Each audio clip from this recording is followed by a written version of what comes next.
Okay, so here we are. Really interesting moments just ahead of Equinox. We're in the in between of the in between. There's the place where things have been completing and not yet beginning. So beginnings will be beginning soon.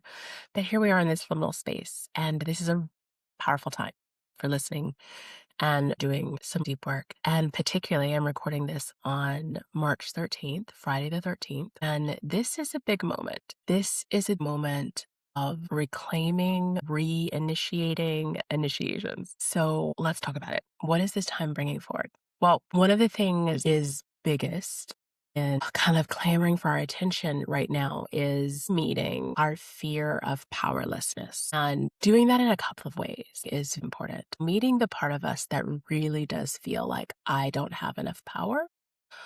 I don't have enough power to make a change. I don't have enough power to deal with my life. Meeting that place. So whether you're thinking about your power, initializing or externalizing into like the choices, into, what's happening in your life in the world, or if you're feeling your power as literal life force in your body. So having enough voltage, having enough electricity, having enough battery charge to run your life, wherever it might be, feeling like I don't have enough power. What is that revealing to you? Where is the disconnect? Is it a belief? Is it a perception? Is it an obstacle outside of you? What is the place that you get to meet? Not to necessarily fix your feeling or whatever, that's a longer journey around the power, but what is the place of meeting that fear of not having the power? Also looking at then how do we react when we feel powerless? Do we shut back down? Do we go to sleep? Do we armor up more and fight? Do we become persistent? Do we search for it? Do we uncover it? How do we react when we feel the powerlessness? And then the third place to really look at is, can I recognize what I'm going to call clean fuel and dirty fuel? So clean fuel being when my power is coming from the aligned flow of my life force, from coherence, from being anchored in truth, from the fullness of my whole self. And the unclean fuel, the dirty fuel coming from running stress hormones, from reactiveness, from armoring, from kind of the clenching that feels like force. And that feels like I've got power in that moment, from manipulation, from control, from all of those places that might feel in the moment like I have some power, but are not actually true power, not the realness of me being held in my life force in a sustainable way, having the actual energy that I need, having the clarity of the resonance of my voice, like all of those types of things. And so looking at the places where, because power wasn't maybe initiated fully, because of our conditioning, because of habitualization, because of the systems that want to dominate, control, suppress, and oppress you, that the pathway has been to use the dirty fuel as power. And then noticing what feels disempowering in those moments when you're attempting a recalibration or you're making a new choice. And all of a sudden it's like, ugh, this feels disempowering because I don't have that armor.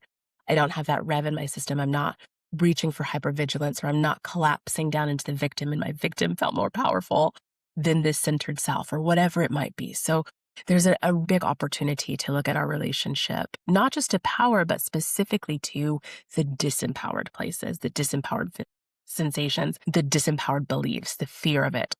One of the reasons why this is such a powerful moment, why this Friday the 13th, of course, being such a powerful number of the divine feminine, and how that in our consciousness has been twisted and diminished and really held in a disdainful way, in a disrespectful way, and how the fear has been brought around the feminine in so many ways. And that is represented in the way that Friday the 13th has been treated. So what a beautiful day to begin this awakening, this new shift in awareness, this reclamation with power, and sitting first with, well, what feels disempowering, or how do I relate to my own disempowerment, or what do I want to recognize and meet about this? Another reason why this moment that we're in, this in between of the in between, just ahead of a new moon, just ahead of the equinox portal, just ahead of a lot of bigger shifts in the cosmic, the atmosphere, is recognizing that we're in the transit of Gene Key 36,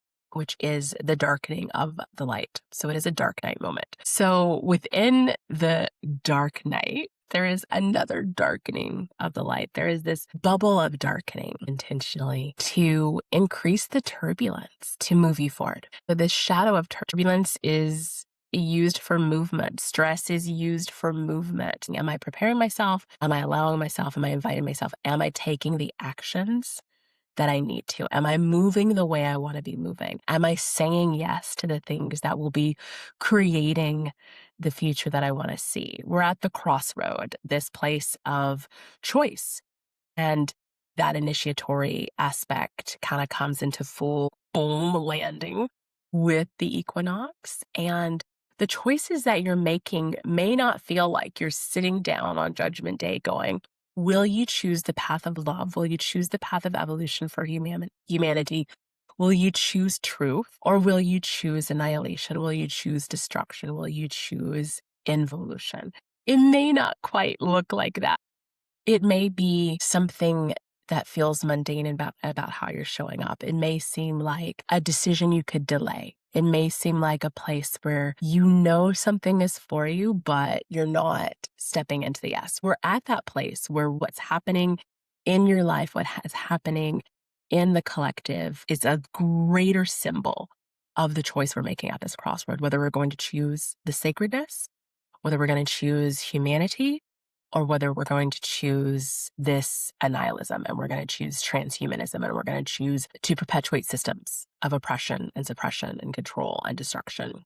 Which path are we choosing? And one of the things that matters here is that if we recognize that every intentional act is a magical act, we may not be the ones at the UN. We may not be the ones sitting on nuclear codes. We may not be the ones who feel like we have the greatest power in these moments. But if we remember that every act matters, every thought matters, every way that we hold our feelings matters, and that we can be engaging from a fuller, deeper, wider, wiser place of our consciousness, what we choose right now matters. How we choose it matters. How we're showing up, how we're responding. All of those types of things in our life are the choices at the crossroad. Which path are we going to take? So in this place of turbulence that is moving us in a direction, think about turbulence being a disruption of the atmosphere from pressure or obstacles. And so the pressure we can look at, what are the pressures that we've internalized? And what are the pressures that are coming from our masks, from our control patterns, from our misalignments, from all of these maladaptions that bring us out of flow? All of these things create a pressure in our system. Since we have to move one way or the other, and the turbulence is going to come when we have these internal obstacles of not being willing to see clearly, feel clearly, listen clearly, follow through on truth, be in this rooting of our purpose. When we're not doing that, and we're creating more internal turbulence, and we're adding then to the collective turbulence and going to increase the turbulence in ourselves. And this can be a place where we recognize, how much turbulence do I need to take action? How much resistance, how much pain do I need? How much agonizing over something do I need to just do what I'm here to do? And one of the things we might want to clean up right now in this place of turbulence is to look back at how we navigated 6 years ago. So there was another Friday the 13th in 2020, and that was a big initiation. And obviously we know a lot of that story. We experienced it collectively. It's one of the first times that kind of global initiation, there was kind of a rallying point around this initiation that all of us have. Again, our personal experience and our personal stories around, but it was also very global. And so what was the turbulence that I experienced then? How did I experience that turbulence? What was that initiation? And what were the obstacles? And what do I now know? What am I able to hold better? What are the places where that moment hit me very different than the collective now? So what can I recognize that I've cleaned up in my emotional body? I've cleaned up in my perception, that I'm able to be, maybe more in my center, more fluid.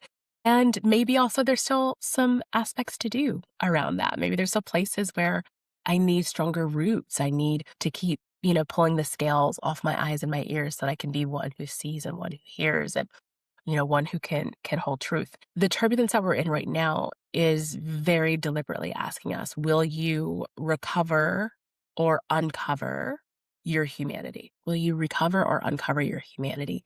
And so as you meet the turbulence, again, whether you're in a place where that's really internal from the pressures that need to get harmonized within you, or if it's coming from those external obstacles that we're navigating as a collective, what do you get to meet around the recovery and the uncovering? Recovery could be places where we have dehumanized ourselves, dehumanized others, where we are creating separation. It can be so hard inside of these divisive moments when others maybe are not waking up or they're not seeing it the way that you would want them to, or they're not taking the action. And even towards where we would want to be recovering humanity, we're actually dehumanizing others. And so that's a great place for us to look at around the way we're holding humanity and seeing it. And then there's also places where we need to recognize that we have not uncovered the depth of potential and power and purpose of humanity, of our reason for being humans, of our humanistic journey, of what humanity coming from that humble, loving place of connection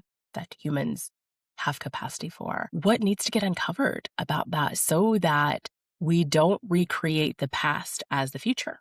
What do we want to uncover about that? And what is your particular role in that uncovering? And this brings us to one of the core aspects of the initiation that we're moving with and looking to see where we are so that we can be really prepared. The portal as it opens is an initiation around your purpose, your sacred purpose. This Friday the 13th energy is saying, if you are not in full alignment, you've got to get there. It is time. And so you may be feeling agitations today. Your body may be experiencing some hiccups, all of the ways that, again, paying attention to how we react and respond to things. When it is atmospheric, it may not have a storyline. And that's why listening and being able to enter into the liminal and the underworld, practicing descent, like that is why it's so important, so that you understand when you're experiencing something, even if it feels fully physical, it's not. And it has purpose, it has reason. And so what is your body telling you about the way that is responding to this moment?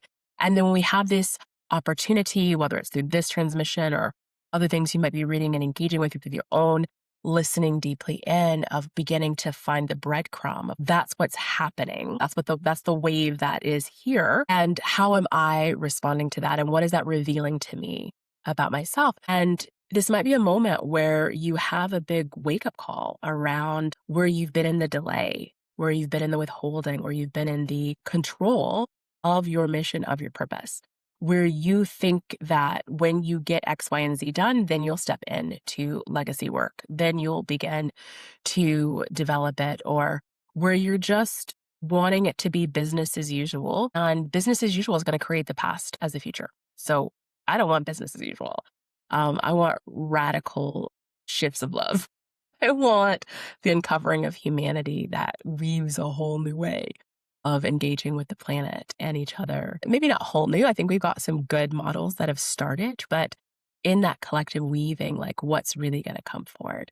Places where you have been in the delay and the control and possibly even the manipulation of your purpose might be a little agitating right now. There might be some greater turbulence around that.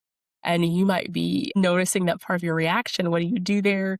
And that feeling of feeling disempowered around your own purpose is like you stick your head deeper in the sand, or your addiction patterns come up, or your distraction patterns come up, or you've forgotten the whole thing, or whatever it might be. So having some compassion and grace for yourself, but also calling yourself in and being like, it is time to get on. There might not be this extended period where I get more time.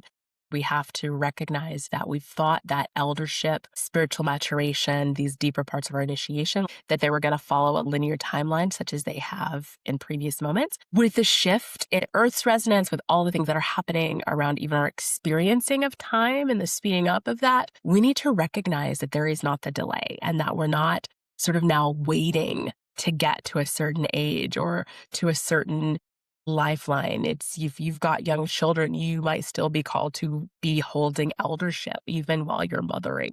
You might be still in what you would consider your maiden or your hero heroine time in those early journeys. And it's time to also recognize I need to become the elder that we need. I need to step into maturation.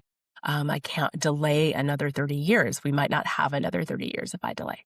So coming into the reckoning with your own purpose and ask how much turbulence do I need to move in. I remember being at a really particular place in my journey and just having to ask myself if I needed to have so much turbulence, so much suffering, so much chaos before I did the thing I knew I was called to do. And that is a big moment of my heroine stepping into more queenship and realizing that it's my journey. And the delay isn't serving anyone. And the very things that I'm afraid of, I'm spending all of my energy trying to control those things. And if I just put that energy towards holding myself, the capacity to meet whatever wave was going to come up would be there. So around that, the turbulence, how much do you need to move you? How do you move with it? And what responsibility can you take around the pressures that are not actually serving you so that we can work with pressure in a right way rather than being a force that is collapsing us or that we have to armor against? Like, how do we get strong enough to be able to hold the pressure that is not being created from our resistance? So those are the big places that we really are looking at in this energy, in this between now and moving into the equinox. One of the places in your emotional body that might be creating a lot of the turbulence that isn't serving you is going to be in your shame, blame, guilt patterns. And those are going to be places where you have been offloading the powerlessness pattern. So whatever it is that you think you have to feel to get the power or not feel to, whatever that relationship is going to be tied up and how you operate through guilt, shame, and blame. And so just ask yourself, why? Why do I think I need to operate this way? What do I believe about shame, guilt, and blame? What do I actually think they're doing? What do I think I'm doing as I blame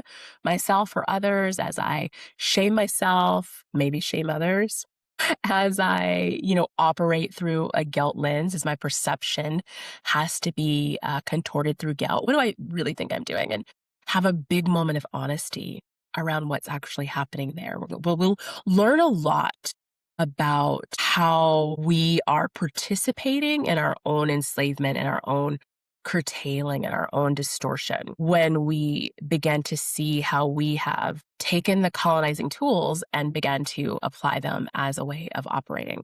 Whether we call it motivation, whether we call it connection, whatever we might call it, recognizing that, oh, I've taken the tool that is meant to control and suppress and oppress me, and I have adopted it as a tactic to control myself so that I'm never too far out of bounds from this system that says this is who you have to be, this is what is expected of you, this is what we will allow you to do, and if you get too far from that, we will punish you.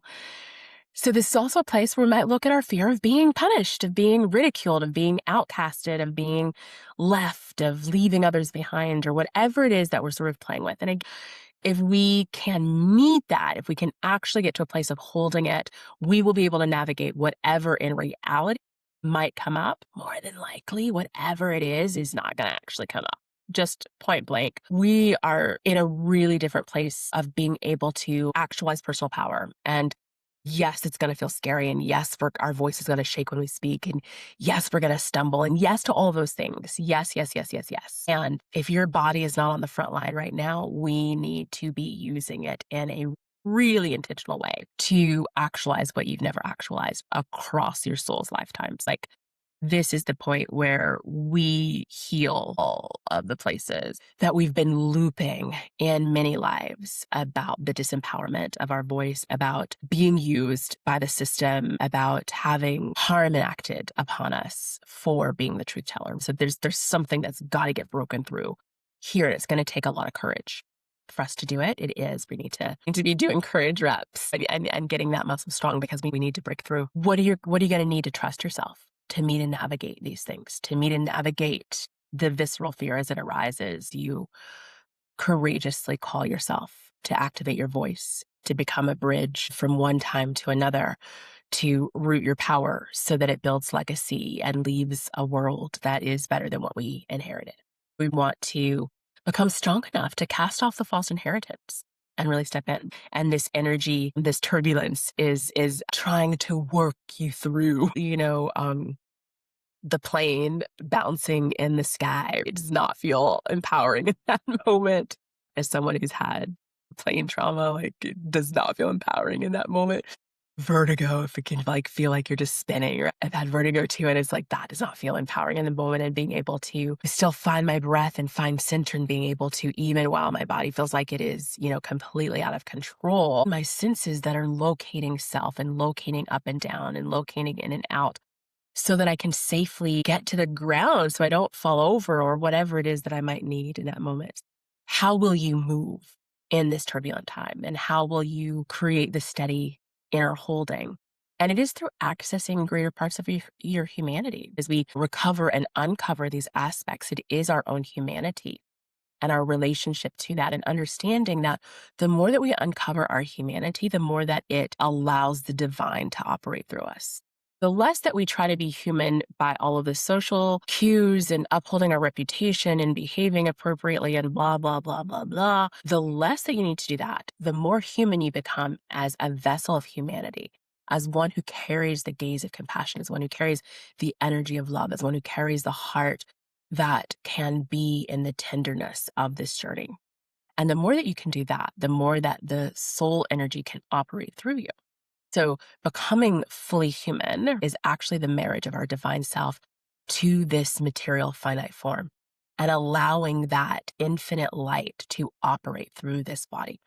And that is going to take not needing to be armored up, not needing to be in the reactiveness of our habitualized closing down, controlling, needing to seek prediction of, is the future going to be okay? And that is the place, as I look towards the equinox, that those of us who can find an anchor, just enough safety to say, I can find center even though I can't see the end. I'm willing to work towards an outcome that I can't yet see. We'll talk more about that in the equinox. As we think about this initiatory period that we're entering, a great thing to do in this transit of turbulence, the darkening of the lights, this place of coming inward. This is a great place if you did Oracle Circle or Ash and Ember last year to drop back into that work and to go into your listening and go into that initiation, that reclamation, and moving all the way through it. The initiation that we're in, of course, echoes the past. We're circling back through it from the 6 years ago that began in March of 2020. And so recognizing what began with the initiation of your voice, your purpose, and your ability to be a bridge then, and what initiations didn't get finished? What did you start but not complete? What did you ignore? What did you walk away from? What did you move all the way through with? Where are you in this initiatory journey so that you can be prepared for this next activation of voice, of purpose, and of bridging? I'm just going to kind of leave it there. There's of course more to say, but I think this is plenty for you to chew on, for you to think about, to do some really good prep work this week to move into that portal. And I know I am really looking forward to being in ceremony next week with Equinox and doing some deep work. I hope you have plans to do that for yourself as well. And also to remind you, if you want to do deeper work like this, if you're interested in training your consciousness to be able to hold the focus, to be able to listen deeply, to understand how your life is, an archetypal journey, a mythopoetic journey that serves the whole collective. And if you are ready to live at your fullest consciousness, embody your intuition is the beginning of that. It is a great program. I've never taught this content as a standalone program. I've taught this content inside of sacred leadership training and priestess training, mystery school, and I've done some small lectures on it. Interestingly enough, Embody Your Intuition was meant to be the program that I was leading in. And I did teach that content inside of the priestess training that I was teaching that year, but I didn't lead it as a separate program. And thinking about the spirals and where we're coming back to, we're ready now. I'm ready now. I'm so excited. And the work has grown so much over the 6 years. The initiations are so much deeper. So this is a great time for us to acknowledge where we are, where we've come from, and also to get clear, what am I willing to say a yes to, so that I don't have to have so much turbulence to move me. I can actually be more in my sovereignty about stepping into my purpose and to being able to have right relationship with power, to trust myself to be a vessel of leadership in a way that is not about dominating, suppressing, and controlling, but is about opening, to the fuller aspects of humanity, creating and weaving together a world that our children and our grandchildren, our great, great, great, great, great grandchildren can inherit something wildly different than what we did. All right, I'll leave it there. Take care.